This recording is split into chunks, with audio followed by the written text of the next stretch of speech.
Tentar ajeitar aqui.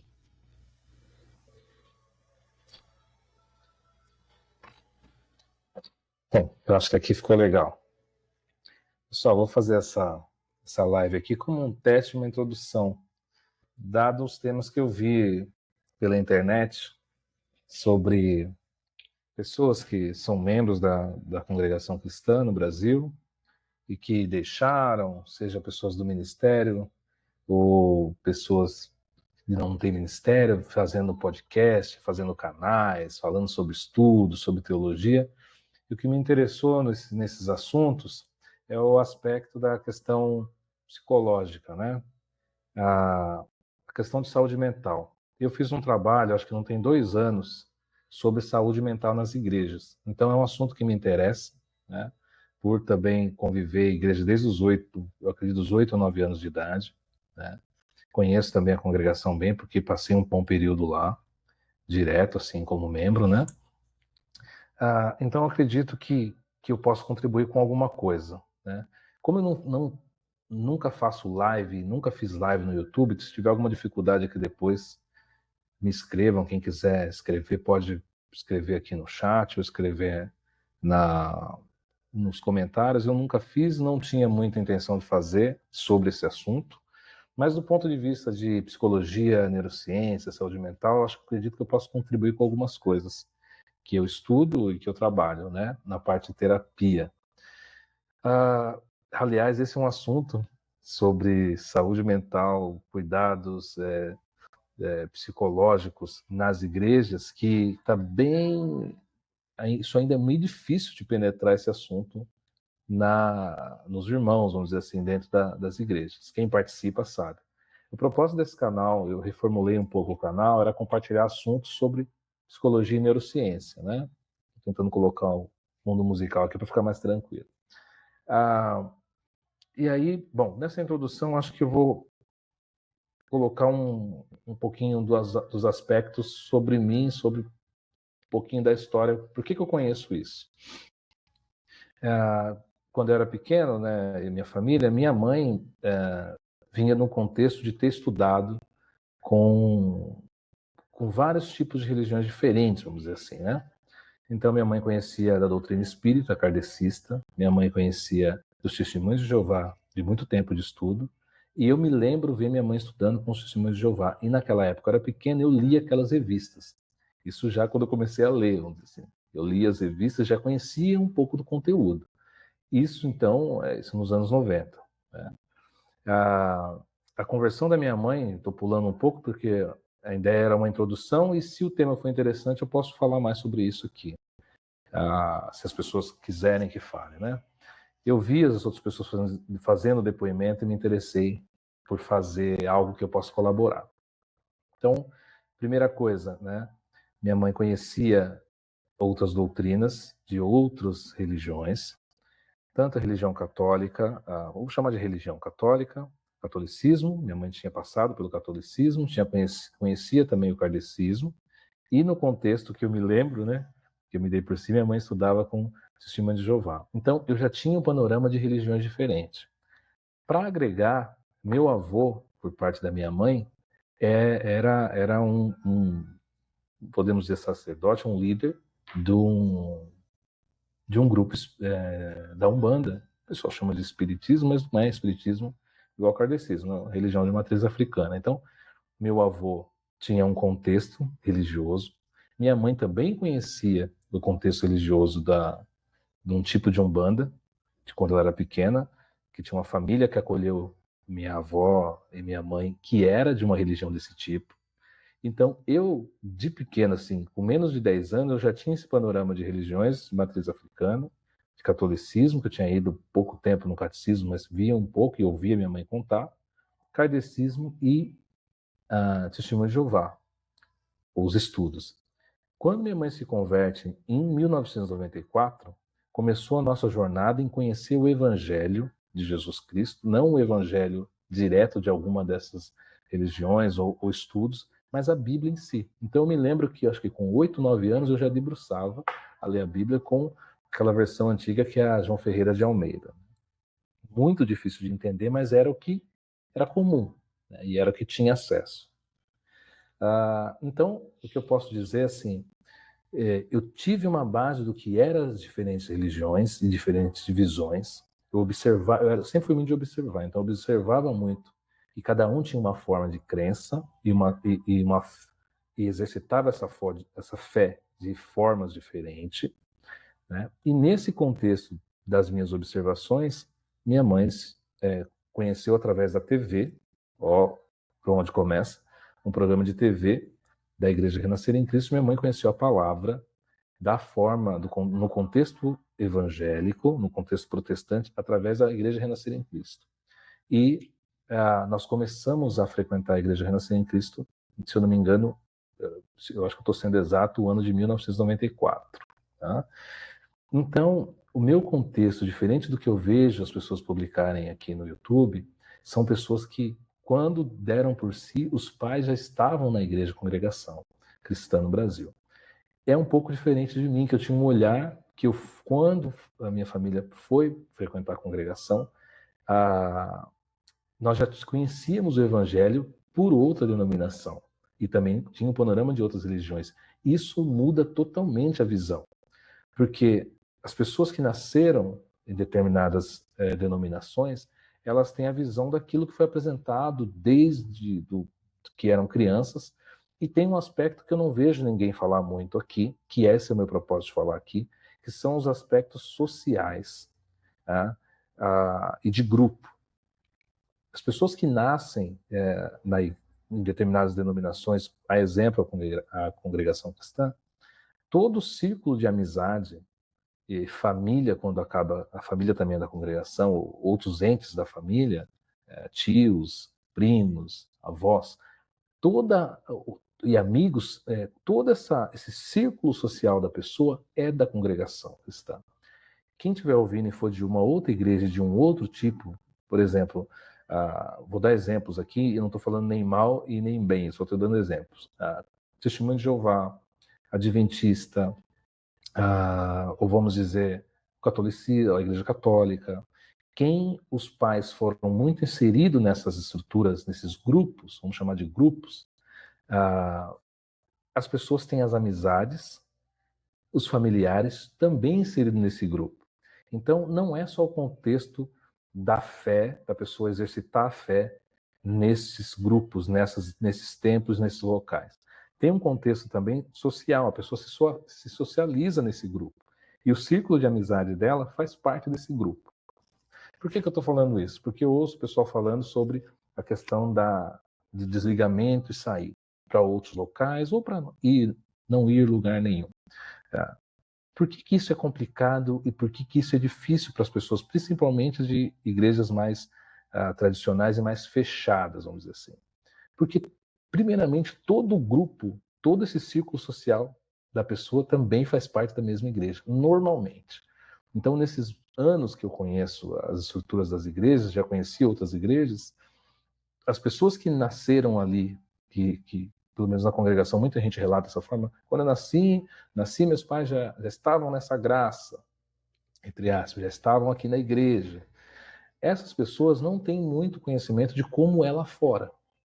Diferente do meu depoimento aqui, estou usando o meu exemplo, eu até fiquei meio assim de colocar esse vídeo, falei, puxa, vou ter que contar um pouco da minha história para poder contextualizar.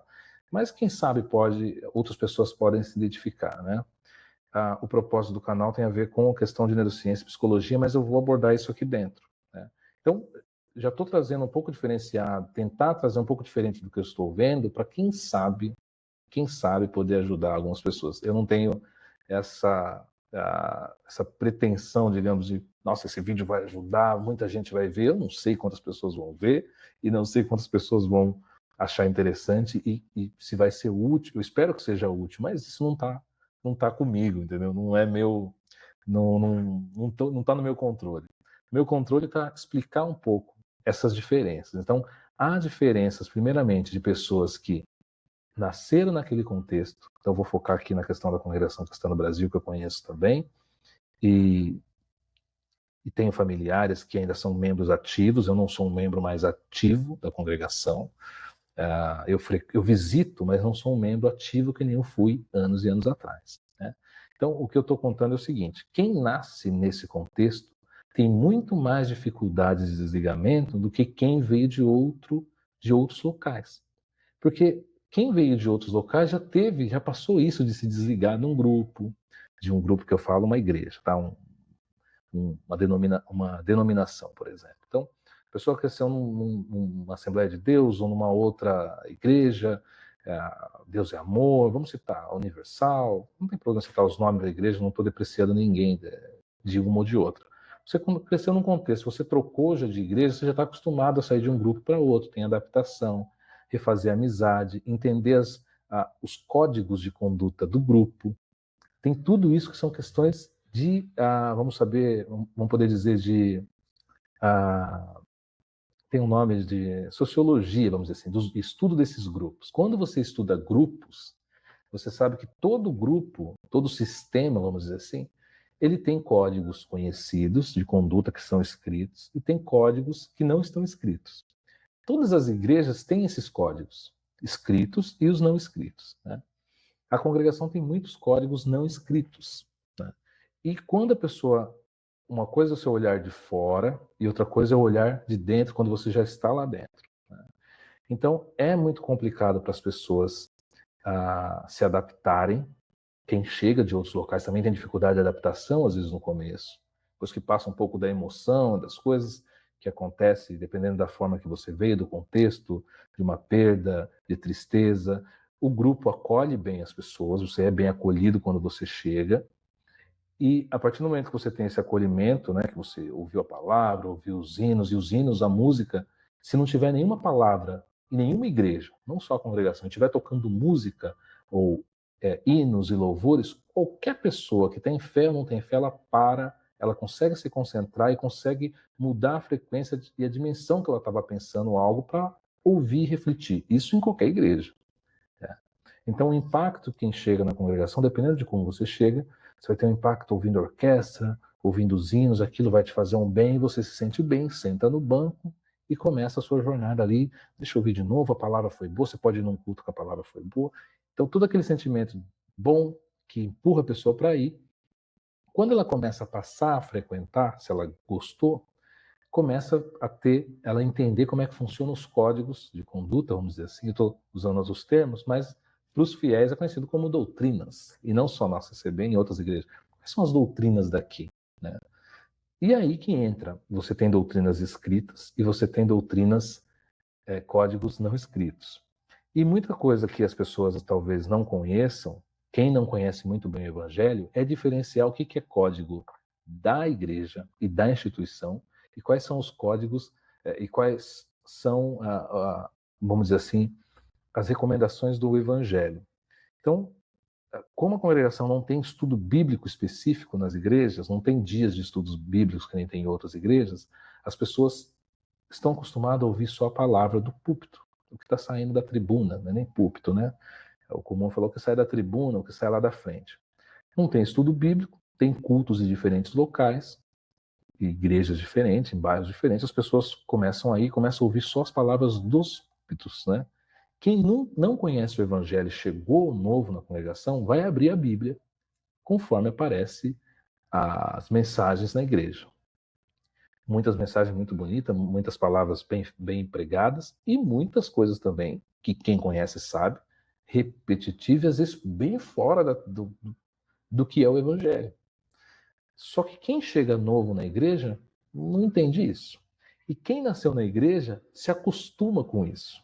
E nem sabe como é que é lá fora, e nem sabe como que é em outros locais, né? Então, na caminhada das pessoas de diferentes idades, né, quando são jovens, quando chega a idade da adolescência, você começa a ter alguns conflitos. Primeiro, com as doutrinas da própria igreja, com a sua vivência na escola e no dia a dia com seus amigos que não são da igreja, da mesma igreja, e com as questões de desenvolvimento, que ninguém fala muito disso, do desenvolvimento da própria pessoa, desenvolvimento moral. Então você tem a família, vamos pegar uma estrutura de alguém que nasceu na congregação. A família absorve os códigos do grupo, da congregação, e aplica também na família. Então, desobedecer uma regra da igreja também é desobedecer a regra dos pais. Isso você tem uma junção dos códigos do sistema familiar e do sistema da igreja. Isso junta, e o jovem que está ali, ele absorve esses dois códigos. Quando ele tem que lidar com outras pessoas que não são desses códigos, há uma primeira dificuldade de se integrar com os grupos, porque você é muito diferente das pessoas. Dentro da igreja, essa diferença é muito boa. Nossa, você tem que ser diferente do mundo. É o que vocês vão entender as linguagens. Muito diferente do mundo. Só que a gente vive no mundo. Tá?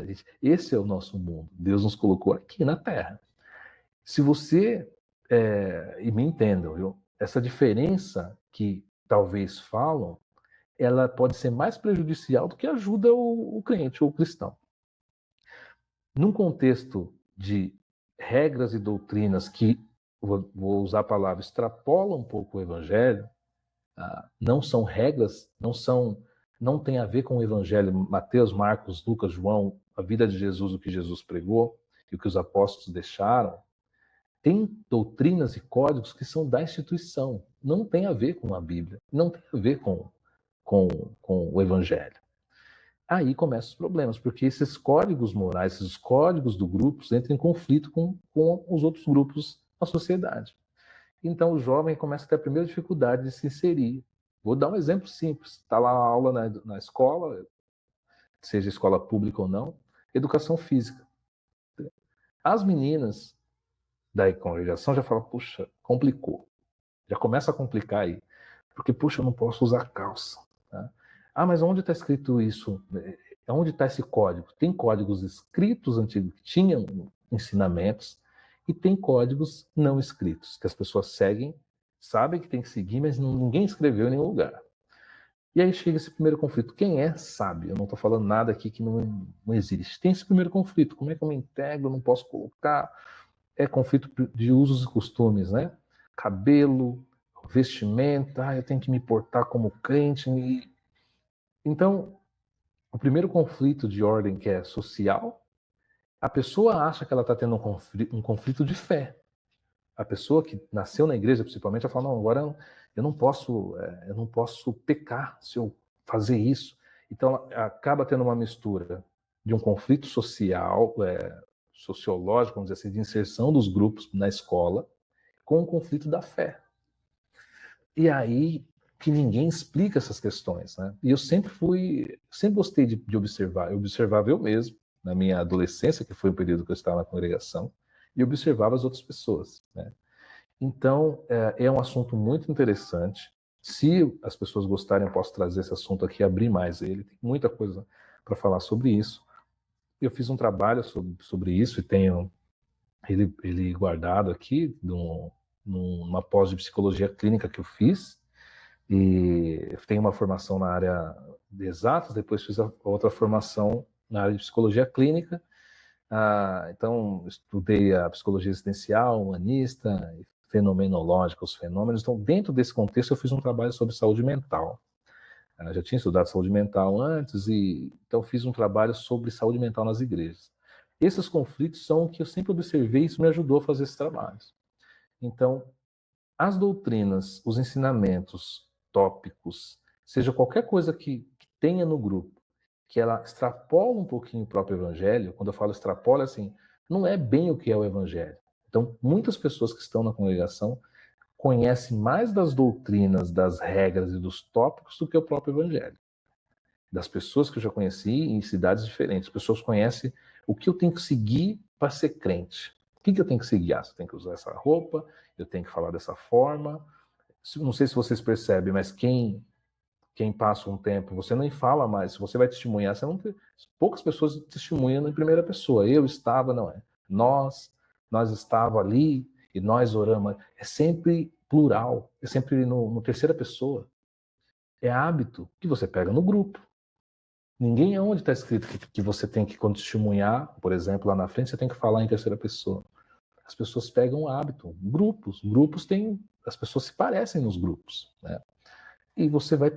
Quem nasceu cria toda aquela casca da congregação cristã, dos ensinamentos, e o que eu percebi quando eu era mais jovem? As dificuldades que você tem de inserção nos grupos na sociedade, de se relacionar, porque você tem que se relacionar só com os parecidos. É aí que entra um item, eu vou finalizar esse daqui, que é um dos mais complicados, né, dentro da congregação. Não é um item falado, não é explicado, eu nunca vi explicado, eu sempre vi reforçado, que é a questão do exclusivismo, né? Para quem estuda essas questões teológicas, essa questão do exclusivismo seria alguma instituição ou alguém reivindicar que ali é o caminho correto, que ali é o caminho puro. Essas palavras de pureza, caminho correto, a verdade, a igreja que segue as leis, que segue. Isso eu já ouvi em outras igrejas também, não só na congregação. Quem é só da congregação só ouviu ali. Eu já ouvi em outras igrejas isso. Não, aqui é o caminho, porque aqui a gente observa isso, isso, isso, aqui a gente guarda esse dia, aqui a gente segue essa lei. É característica, às vezes, desses grupos. E aí mora um perigo. Se a pessoa internaliza que ali é um grupo exclusivo para ela poder alcançar a salvação, que não é nem não é nem crer em Jesus como Filho de Deus e crer no sacrifício da cruz para a redenção. Não, é crer que eu tenho que seguir um caminho e se eu seguir esse caminho que não é apontado como aquele local, como aquela instituição, eu vou alcançar a salvação. E se eu desviar daquele caminho, se eu for um apóstata, eu sair, eu perco a minha salvação. De uma forma ou de outra, isso é explicado em muitos locais da congregação. Tá mudando, dizem que estão mudando, eu já ouvi um pouco de que em outros locais tentar tirar um pouco essa mentalidade, mas isso prevaleceu por décadas. Pessoas que nasceram na igreja, tiveram filhos na igreja, sabem disso. Aqui o caminho não deixa esse caminho, não deixa essa graça. Todo esse medo criado por deixar essa instituição faz as pessoas. Agora eu estou usando já os termos do lado psicológico da coisa. Todo esse medo criado, eu não posso deixar, eu não posso errar, eu não posso pecar, eu não posso, eu não posso, eu não posso, eu não posso. Tudo isso vai criando um medo na pessoa. E esse medo ele se generaliza que tem uns que não pode nem ver uma tesoura pro cabelo, que, meu Deus. O outro não pode pensar em se eu namorar, e se eu namorar alguém que não é crente, e se eu, ai meu Deus, e se eu fizer? Vira um inferno. Em determinadas pessoas aquilo vira um inferno. Uma coisa que eu queria dizer que é importante para fechar. Há pessoas que se sentem bem com as regras, com as doutrinas, e não tem problema com isso. Essas pessoas que estão bem, isso é ótimo. Não tem problema nenhum você. Vou explicar uma outra coisa. O conceito de saúde mental é a harmonia dos seus pensamentos, da sua consciência. Quando você está em harmonia, dizemos que você tem saúde mental. Quando a sua mente está em desarmonia, pensar igual música, né? Quando você está algo harmônico, você, nossa, tá bom, consegue ouvir, fala, isso aqui tá harmônico. Quando está desafinado, não está ornando, um tom não está casado com o outro, uma nota está fora do acorde, aquilo causa uma desarmonia. Isso é um aspecto quando eu não estou bem de saúde mental. Eu estou com um pensamento que está recorrente, estou com um conflito, isso desarmoniza a minha mente. Essa desarmonia é o que a gente estuda dos conflitos dentro de saúde mental, os problemas psicológicos, transtornos que causam essa desarmonia, e toda essa desarmonia causa um sofrimento para a pessoa. Isso dentro da igreja é bem complicado, porque há pessoas que estão passando. Então, tirando aquelas pessoas que estão indo muito bem, estão felizes. Nossa, um exemplo, vou dar um exemplo. Nossa, eu estou com o cabelo comprido, uma moça, por exemplo, uma senhora, eu tenho o cabelo comprido e eu estou bem. Estou super feliz, gosto do meu cabelo, adoro ele grandão e está ótimo. Essa pessoa está bem. Outros problemas que pode surgir é alguém que não tem o cabelo grande. Aquela pessoa fala, nossa, meu cabelo não cresce. Ou as pessoas negras não têm cabelo comprido. E aí? Eu posso começar a ter conflito e falar, nossa, eu não sou igual àquela pessoa ali. Isso é um conflito. Ou chega alguém que fala, puxa, eu queria cortar meu cabelo, mas por que eu não posso? Isso também é um conflito. Dependendo desses conflitos, isso pode desestabilizar a pessoa. Tá? E é aí que eu tenho assuntos interessantes para compartilhar sobre isso. Pessoas que, dentro da igreja, perdem a sua saúde mental em decorrência de estar seguindo algo que às vezes ela nem acredita, mas a família pede para seguir, ela nem acredita, mas o marido diz que tem que seguir, ou o marido não quer seguir, a esposa diz que tem que seguir, porque senão vai separar, senão vai largar. E ameaças no sentido dentro da igreja, que se você fizer isso, vai acontecer aquilo, se você sair daqui, Deus vai pesar a mão em você, se você sair daqui. Então, todo esse ambiente vira um inferno na vida das pessoas que não estão conseguindo levar daquela forma. E aí entra um contraponto. Muita gente dentro da igreja, não só da congregação e outras, quando a pessoa fala assim, não estou de acordo, estou suportando. Não, isso aí é o inimigo dizendo para você. Então, entra formas, você não pode estar em conflito ou em discordância. Ou você está em concordância, mesmo em conflito, o problema é seu. Ah, mas eu queria cortar. Não, não vai cortar, não pode cortar, porque isso, porque aquilo, tal. Esses conflitos, quando surgem com as pessoas, dentro da igreja, eles são sempre complicados de resolver. Porque a pessoa sente aquilo dentro dela, tenta externalizar, é coagida a não externalizar ou a orar, vai ter que orar. Esse pensamento aí não é de Deus, você tem que orar. Esses pensamentos aí não é. Então a pessoa tem que engolir aquilo e isso faz muito mal. E os consultórios demoram. Quando a pessoa vai aparecer num consultório psicológico, no psiquiatra, ou procurar terapia com outro profissional, às vezes já está bem grave. Eu já atendi pessoas com conflitos grandes e isso, a pessoa leva por vários anos. E ela se prejudica emocionalmente, psicologicamente, carregando algum fardo que não é necessário ela carregar. Ela pode querer carregar se for livre escolha da pessoa. Eu quero seguir dessa forma, tudo bem. E aonde entra o maior conflito? A confusão entre doutrinas e ensinamentos com o evangelho. A pessoa pode continuar seguindo o evangelho sem seguir essa linha de doutrina. Só que para muitas pessoas dentro da congregação isso não existe. Ou a doutrina e o evangelho é a mesma coisa. E não é. De fato não é. Mas as pessoas, a maioria, não sabe disso. E isso vira um sofrimento enorme para as famílias, para os jovens. Eu já conversei com pessoas de várias idades que têm conflitos na congregação e em outras igrejas também, tá? Mas exclusivamente da congregação, que é uma que eu conheço bem, esses conflitos surgem, a pessoa carrega aquilo com muito pesar e arrasta para a vida. Isso impacta a família, filhos e tudo mais. E para alguns é visto como uma prova comum. Ah, irmão, a vida da gente do crente é provada, a porta é estreita, mas não é. Não é esse o assunto. Às vezes a pessoa não está conseguindo levar mais aquela situação e ela se sente obrigada a levar, ou por medo, ou por não ter força de enfrentar um desligamento de uma instituição. Para as pessoas que estão bem, que se sentem bem indo, frequentando, visitando, que bom, isso é ótimo. Mas para as pessoas que não estão bem emocionalmente e psicologicamente, isso faz muito mal, né? Então, tem muito assunto para falar disso. O vídeo ficou grande, é o primeiro que eu estou fazendo. Se tiver pessoas que gostaram do tema, quiser que eu aborde mais um pouco, eu vou publicar mais um pouco sobre isso. Tem uma caminhada longa nesse assunto, como eu falei, desde os 8 anos de idade. Hoje eu estou com 37, já caminhei um tanto, né? Conheci algumas denominações, frequentei por muitos anos tanto a congregação como outras, visito as igrejas, só que hoje, depois que você tem um conhecimento, você pode visitar qualquer local que se você não... Você entende como é que funciona. O meu receio e a intuito de fazer esse vídeo são as pessoas que não entendem como funcionam os grupos religiosos, as igrejas, as organizações. As pessoas confundem o grupo e a igreja com o próprio evangelho. Eu tinha conhecimento e eu dou graças a Deus às pessoas que me ensinaram, principalmente minha mãe, sobre isso. Deus já recolheu minha mãe, mas minha mãe me deixou muito ensinamento sobre essas coisas. Isso me ajuda muito até hoje. E várias pessoas que eu encontrei durante o caminho que me ensinaram, livros que eu li, tem aqui vários aqui que eu li que me ajudou muito. C.S. Lewis, por exemplo. O C.S. Lewis, todo mundo conhece pelas Crônicas de Nárnia, mas tem vários livros dele sobre cristianismo.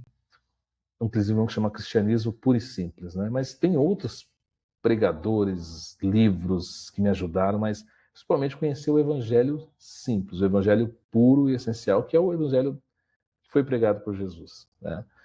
Se a pessoa se ater nesse evangelho simples, as outras coisas você consegue ir contornando.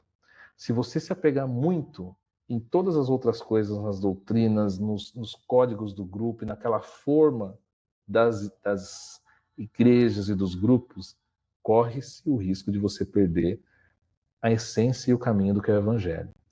E pior ainda, há pessoas que só conhecem a religião, a instituição, o grupo, os códigos e não conhecem o Evangelho. Tem muita gente que não conhece o Evangelho e estão dentro das igrejas aprendendo algumas formas de viver, algumas palavras meia torta, mas não conhecem o Evangelho, não tem hábito de ler, não tem hábito de meditar, não tem hábito de perguntar. E fica difícil. As pessoas são as que mais sofrem. Sem conhecimento, como diz a palavra, o povo perece por falta de conhecimento. Vou fechar por esse vídeo aqui. Até o próximo.